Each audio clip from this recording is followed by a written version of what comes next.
हरियाणा की हर अपडेट के लिए बेल आइकन दबाएं और सब्सक्राइब करें STV हरियाणा न्यूज। नमस्कार, स्वागत है आपका। मैं हूं गौरव कुमार पांडे। आगाज करते हैं फटाफट हरियाणा का।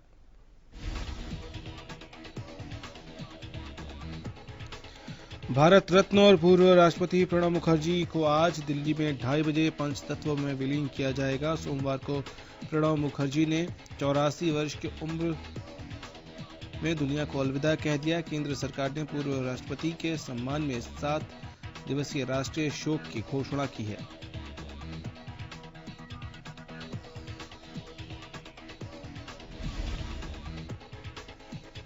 सीएम मनोहर लाल ने ट्वीट कर पूर्व राष्ट्रपति प्रणब मुखर्जी के निधन पर शोक व्यक्त किया। सीएम ने लिखा कि भारत के पूर्व राष्ट्रपति भारत रत्न श्री प्रणब मुखर्जी जी के निधन से मन अत्यंत दुखी है। अपने राजनीतिक और सामाजिक क्षेत्र के हर वर्ग की सेवा करने के साथ ही आर्थिक क्षेत्र में भी अहम योगदान दिया।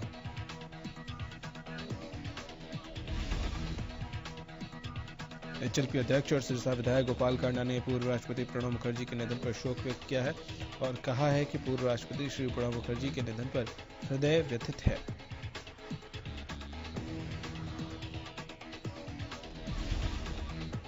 पंचकुला में सोमवार को जननायक जनता पार्टी की राष्ट्रीय कार्यकारिणी की बैठक की गई। इस बैठक में जेजेपी नेता अजय चौटाला को राष्ट्रीय अध्यक्ष बनाने पर मुहर लगा दी गई।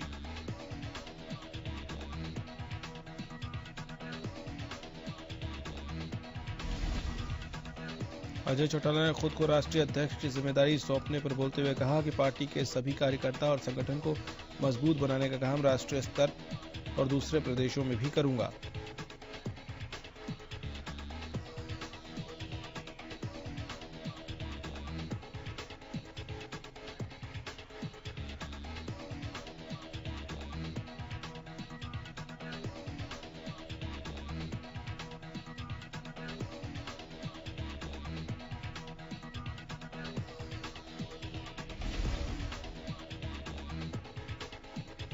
हरियाणा के सीएम स्पीकर के बाद धीरे धीरे सभी मंत्री नेताओं को भी कोरोना वायरस ने अपनी चपेट में लेना शुरू कर दिया है। अब पूर्व मंत्री कृष्णलाल पवार भी कोरोना पॉजिटिव पाए गए हैं। कृष्णलाल पवार ने सोशल मीडिया पर इस बात की जानकारी साझा की। संपर्क में आए लोगों से उन्होंने अपील की है कि वो खुद को क्वारंटीन कर लें और कोरोना चेक करवाएं।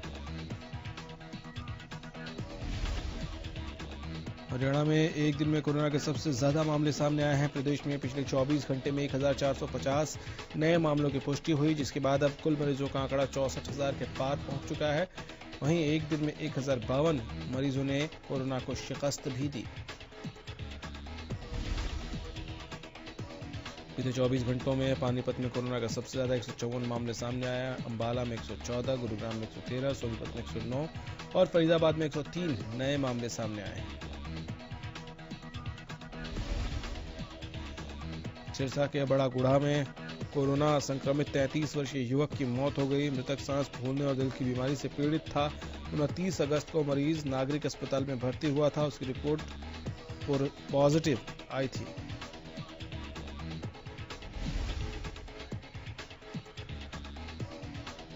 सांस फूलने और हृदय रोग से पीड़ित होने के चलते उसे अग्रोहा मेडिकल कॉलेज रेफर किया गया, जहां उसकी मौत हो गई। सिविल सर्जन डॉक्टर सुरेंद्र नैन ने कहा कि कोरोना से मरने वालों की संख्या बढ़कर 17 हो गई है। उन्होंने बताया कि सिरसा में 19 कोरोना संक्रमण के नए मामले सामने आए हैं। प्रदेश में दिन प्रतिदिन कोरोना के नए मामले सामने आते जा रहे हैं। सोमवार को अंबाला में भी 114 नए मामले सामने आए। इसके अलावा पंजाब से अंबाला इलाज के लिए पहुंचे एक शख्स की मौत हो गई।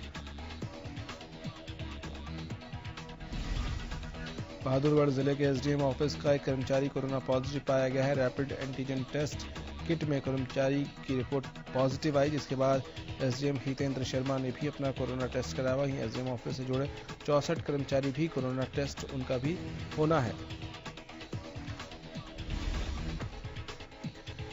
बता दें, झज्जर जिले में कोरोना मरीजों का आंकड़ा 1198 तक पहुंच गया है। जिले में कोरोना से अब तक 17 लोगों की मौत हुई है, जबकि कोरोना के एक्टिव केस 152 है।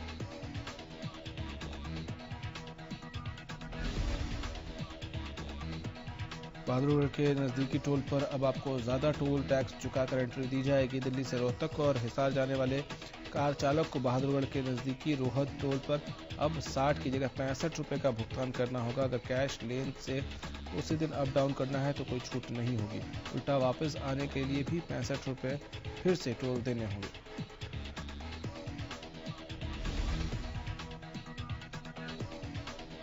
मल्टी एक्सल यानी बड़े वाहनों को 350 के बजाय 355 रुपए का भुगतान करना होगा। कार, जीप और छोटे वाहनों के साथ मल्टी एक्सल यानी बड़े वाहनों पर 5 रुपए का टोल बढ़ा दिया गया है। इसके पास में 30 से 175 रुपए की बढ़ोतरी हो गई है और टोल टैक्स बढ़ाने को लेकर लोगों ने भी अपनी प्रतिक्रियाएं दी है। लोगों का कहना है कि टोल टैक्स तो लिया जाता है, बावजूद उसके सड़कें फिर भी सही नहीं कराई जाती। फैजाबाद के नवीन नगर चौकी इलाके से पति पत्नी को पड़ोसियों द्वारा बेरहमी से पीटने का सीसीटीवी सामने आया है। पीड़ित का कहना है कि कहीं भी कार्रवाई न होने के बाद उसने पुलिस कमिश्नर से गुहार लगाई थी, जिसके बाद कमिश्नर ने सीसीटीवी को देखते हुए आरोपियों को तुरंत गिरफ्तार करने के आदेश दिए थे। लेकिन पुलिस कमिश्नर के आदेश के बाद भी नवीन नगर पुलिस अब आरोपियों को अब तक गिरफ्तार नहीं कर पाई है।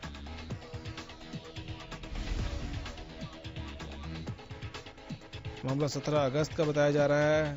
हमले में महिला गंभीर रूप से घायल हो गई थी, जिसे बेहोशी की हालत में फरीदाबाद के सिविल अस्पताल में भर्ती कराना पड़ा था, जहां उसकी हालत को गंभीर बताते हुए उसे दिल्ली के एम्स रेफर कर दिया गया था।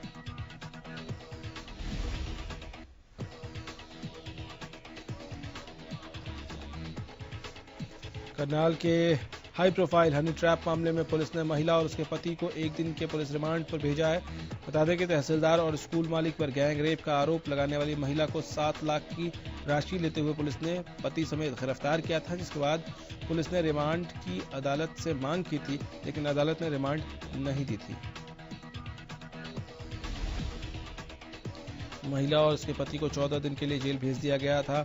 कोर्ट में महिला ने जमानत की अर्जी लगाई थी तो पुलिस ने रिमांड की अर्जी लगाई थी, जिसमें दोबारा पेशी होने के बाद महिला को 1 दिन की रिमांड पर भेजा गया। यमुनानगर में सड़कों पर दौड़ रहे ओवरलोड वाहनों को लेकर आरटीए विभाग एक्शन में है। लगातार ओवरलोड वाहनों पर कार्रवाई करते हुए चालान काटे जा रहे हैं। वहीं वाहनों को इंपाउंड भी किया गया है।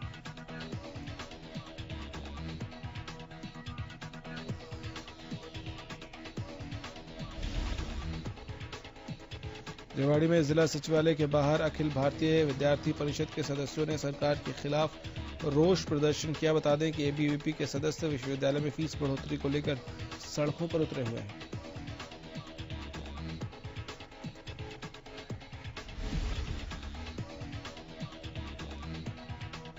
एबीवीपी के सदस्यों ने बढ़ी हुई फीस को तुरंत प्रभाव से निरस्त किए जाने की मांग को लेकर सीएम के नाम सीटीएम को ज्ञापन भी सौंपा।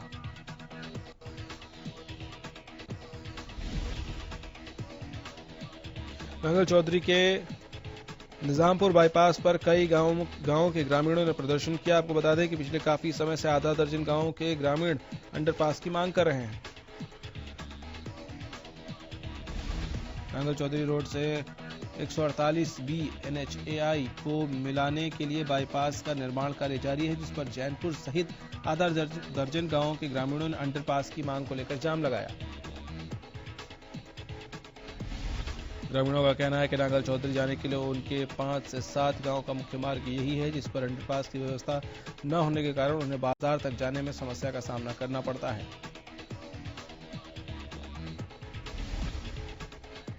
फरीदाबाद के बीके अस्पताल में कर्मचारियों ने वेतन न मिलने के विरोध में जमकर नारेबाजी की। कर्मचारियों को पिछले 2 महीने से वेतन नहीं दिया गया, जिसके बाद आज उन्होंने सीएमओ कार्यालय का घेराव कर नारेबाजी की।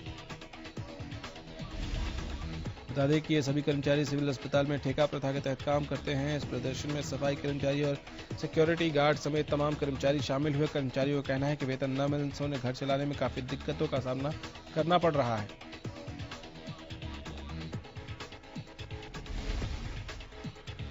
बहादुरगढ़ के सेक्टर 7 में बन रहे पार्क में घटिया निर्माण सामग्री का इस्तेमाल किया जा रहा है। स्थानीय लोगों का कहना है कि फुटपाथ के लिए लगाई जा रही टाइलों के नीचे सीमेंट, पत्थर और रेती का जो मिक्सर डालना चाहिए था वो नहीं डाला गया। सिर्फ पत्थर और रेती बिछाकर ही टाइलें लगाई जा रही हैं।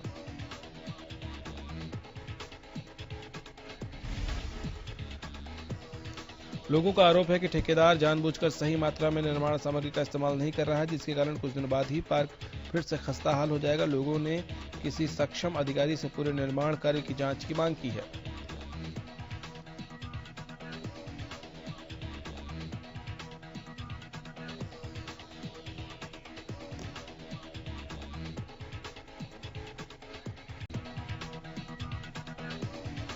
लॉकडाउन ने लोगों को घर बैठने पर एक तरफ मजबूर कर दिया। अब बढ़ती महंगाई ने लोगों के सामने एक बड़ी चुनौती खड़ी कर दी है। पहले सब्जियां, फिर पेट्रोल, डीजल और टोल टैक्स में हुई बढ़ोतरी लगातार लोगों की जेब ढीली कर रही है। मल्टीपल यूज में 1 रुपए की बढ़ोतरी की गई है। अब वाहन चालकों को आगरा से दिल्ली के लिए की तरफ बदरपुर फ्लाईओवर से होकर गुजरने पर टोल टैक्स के नए दाम चुकाने होंगे। चालकों को 31 अगस्त की रात से बढ़ा टोल टैक्स देना पड़ेगा।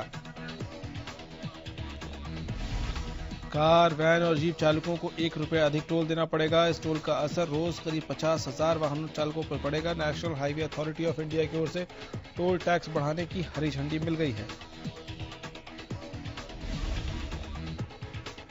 फतेहाबाद के अनाज मंडी की दुकान नंबर 4 की छत पर एक प्रवासी मजदूर का शव मिलने से इलाके में सनसनी है। बताया जा रहा है कि पानी की टंकी की छत से गिरने से यह हादसा हुआ है।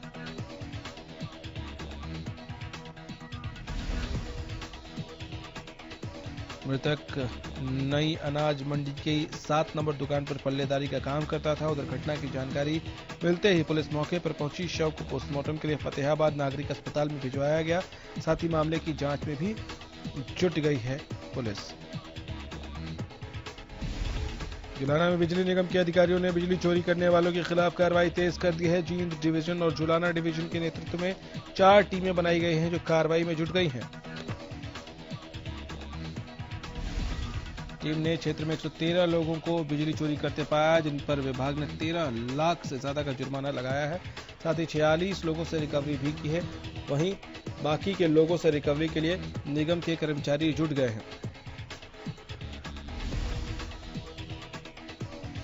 ग्रामीणों के तिहाड़ मालिक गांव के ग्रामीणों गोहाना के तिहाड़ मलिक गांव के ग्रामीणों ने गांव के डाक कर्मचारी पर उनको मिलने वाली बुढ़ापा और विकलांग पेंशन में गबन करने का आरोप लगाया है।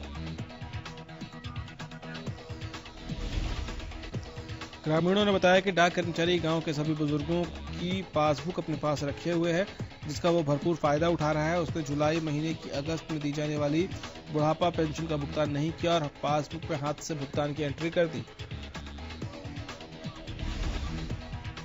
ग्रामीण इस मामले की शिकायत लेकर गोहाना के एसडीएम ऑफिस पहुंचे, जहां साहब मीटिंग में गए हुए थे, जिसकी वजह से ग्रामीणों से मुलाकात नहीं हो पाई। गोहाना में सरकारी नौकरी दिलाने के नाम पर 8 लाख रुपए अटने का मामला सामने आया है। जानकारी देते हैं कि गोहाना निवासी नरेंद्र की पत्नी ने क्लर्क पद के लिए आवेदन किया था।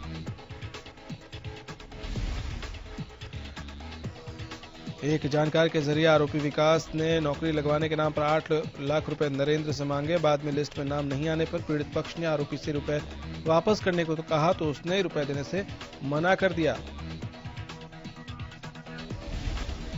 शिकायत के आधार पर पुलिस ने विकास और अन्य 3 लोगों के खिलाफ धोखाधड़ी का मामला दर्ज कर लिया है और आगे की तफ्तीश जारी है।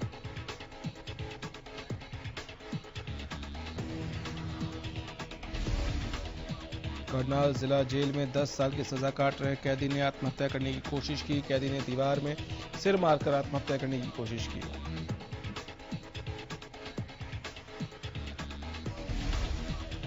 मौके पर पहुंची पुलिस ने कैदी को बेहोशी की हालत में अस्पताल में भर्ती कराया। बता दें कि कैदी गुरपिंदर सिंह एनडीपीएस के तहत दर्ज मामले में पिछले 10 साल से जेल में कैद है।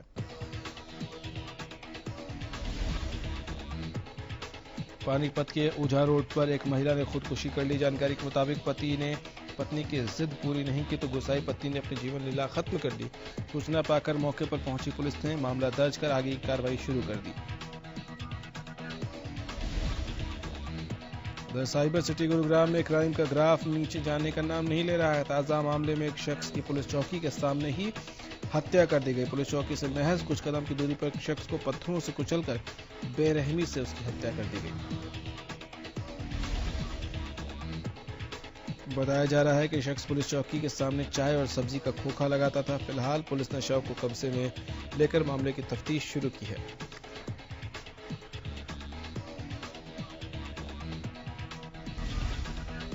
फतेहाबाद के भट्टू इलाके में बीती 9 जुलाई को युवक की हत्या के मामले में पुलिस ने दूसरे आरोपी को गिरफ्तार कर लिया, जिसे कोर्ट में पेश किया गया। कोर्ट द्वारा आरोपी को रिमांड पर भेज दिया गया। फतेहाबाद के एसपी राजेश कुमार ने प्रेस वार्ता कर इसको लेकर जानकारी साझा की। मीडिया से बातचीत करते हुए एसपी राजेश कुमार ने बताया कि पहले गिरफ्तार हो चुके जगदीश को शक था कि मृतक के उसकी पत्नी के साथ अवैध संबंध है।